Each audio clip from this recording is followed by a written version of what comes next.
and just. So a rational human being is a good human being.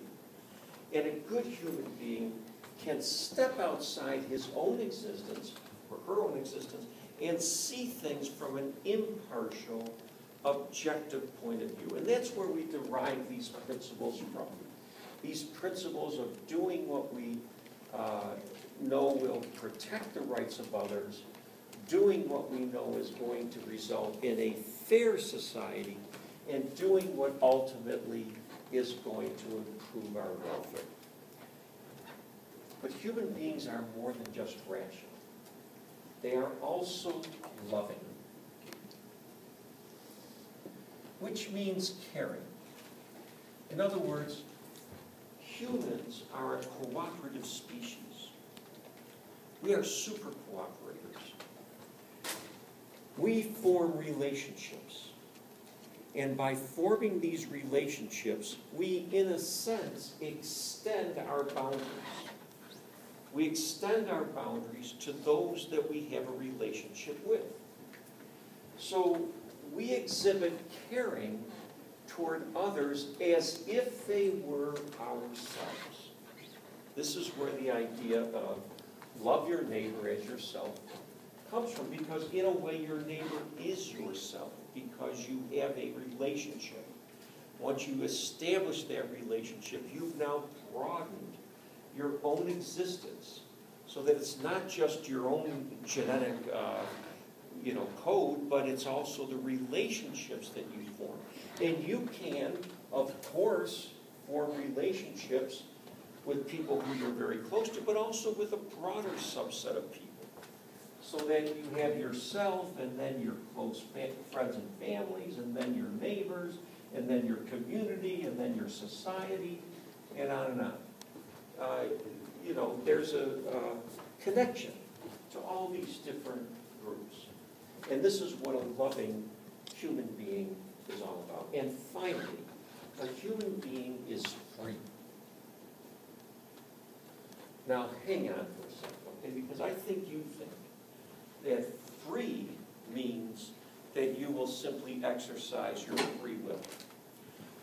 Problem with that is that we know that our behavior is more than just our free will. So that in order to be truly free, we see our behavior as a function of, yes, our free will, but also our character, the person that we are, as well as our environment. This really is going to be what a truly free person does. They don't just exercise free will, but they also exercise control over their character and their environment. In other words, they place themselves in an environment that's going to yield the kind of results that they want, and they're going to develop a character that's going to yield the results they want. It doesn't make sense to develop a dishonest character and then say, I freely choose to be an honest person. That doesn't work, because too many of our behaviors are not based on, are not deliberate. When we behave, we react. We react sometimes instinctively. And the environment we're in, the character that we have, drives our behavior. So it's not always a cognitive process.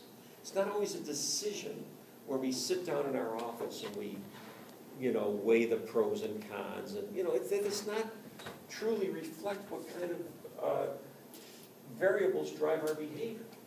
Our character and our environment are important. So if you really want to be happy, if you want to be fulfilled, you should engage in this quest to be a good human, rational, loving, and free. And as you can see, this is not something that you accomplish and then you're done. It is something that you are going to continue to work towards over the course of a lifetime. Now, because we live in a world dominated by business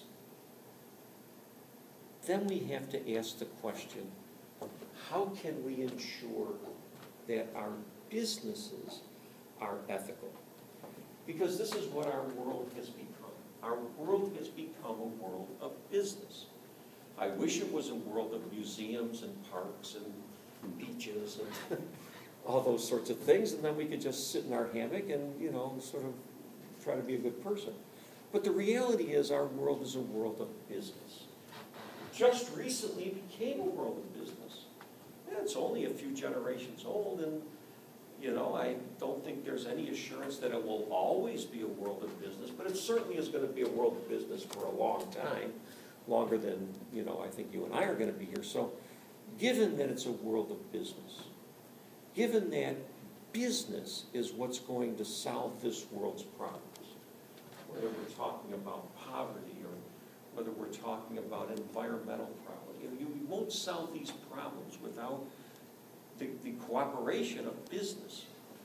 Given that, it makes sense for us to study business ethics. And as we saw last time, a proper study of business ethics is going to involve an awareness of the competing business ideologies that have to be addressed, have to be balanced, have to be integrated if we're going to steer business toward a path that is sustainable. And so we're done with that part of the course. Now, we really need to spend our time looking at the issues that business confronts. We have a very good ground. I mean, you literally know more about business ethics than probably 99.9% of the leaders and managers of business out there. And that's all well and good.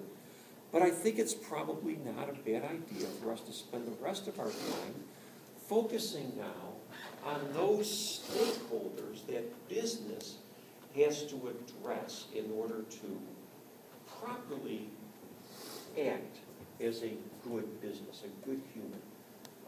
In a sense, business is run by humans. So I want to spend today now looking at this issue of stakeholders. And I'm going to spend the rest of the course,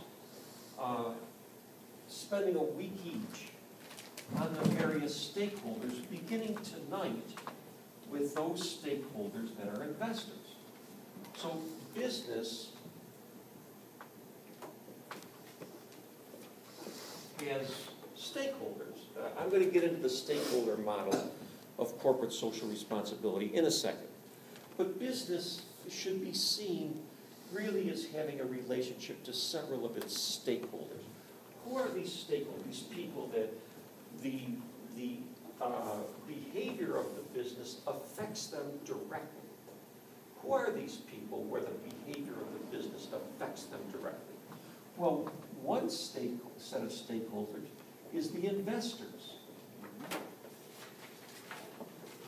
You could use the word owners if you prefer. I really think that's a little bit of a misunderstanding, however. They are owners in a technical sense, but they are limited liability owners. I'll talk a little bit about that later, which really was an idea that was created in order to create investors. So these are investors in the business. There are employees. I'll talk about them next week. There are customers. I'll talk about them. There is the environment of business, and especially the natural environment. And here I'm going to talk about both the international environment, the global environment, and the natural environment. So we'll take them up one at a time, and then that'll leave us still a little bit of time to wrap the course up and summarize things. So, yes, George. Wouldn't it want to be more community? Yes, definitely. So we'll get into all that too. Yes, that is correct.